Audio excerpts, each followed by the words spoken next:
Now, in 2008, Barack Obama became America's first black president. There were great expectations that under his leadership, race relations in the US would take a leap forward.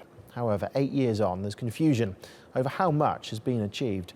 Simon McGregor-Wood takes a look back at his legacy on race. When he came into office, Barack Obama's first challenge was dealing with the financial crisis, not race relations. But many African Americans did hope things would change for the better. It wasn't long before the first racial controversy drew him in. In 2009, a white policeman arrested a black Harvard professor trying to get into his own house. I think it's fair to say, number one, any of us would be pretty angry. Number two, that the Cambridge police acted stupidly. There was a conservative backlash, but the incidents kept coming. In 2012, an unarmed young black man, Trayvon Martin, was shot dead. President Obama said if he had a son, he would look like him. Ferguson, Missouri, Baltimore, the killing of black worshippers in Charleston, they all sparked protests and anger, and a growing mistrust between the black community and police.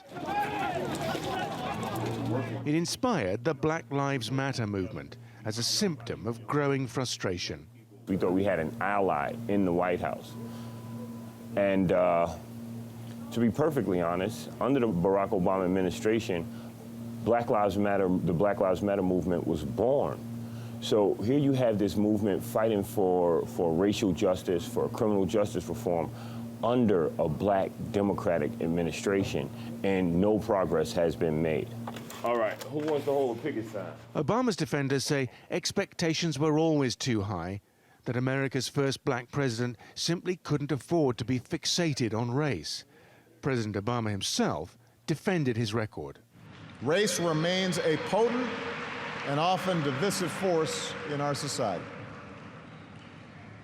Now, I've lived long enough to know that race relations are better than they were 10 or 20 or 30 years ago, no matter what some folks say. You can see it not just in statistics, you see it in the attitudes of young Americans across the political spectrum.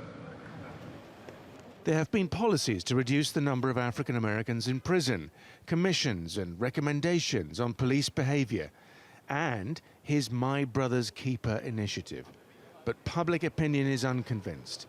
A majority thinks race relations have got worse. Many African Americans fear that President Obama's years in office were years of unfulfilled promise. But given Donald Trump's many controversial statements on the issue of race, people fear things are about to get a lot worse. Simon McGregor-Wood, TRT World, Washington.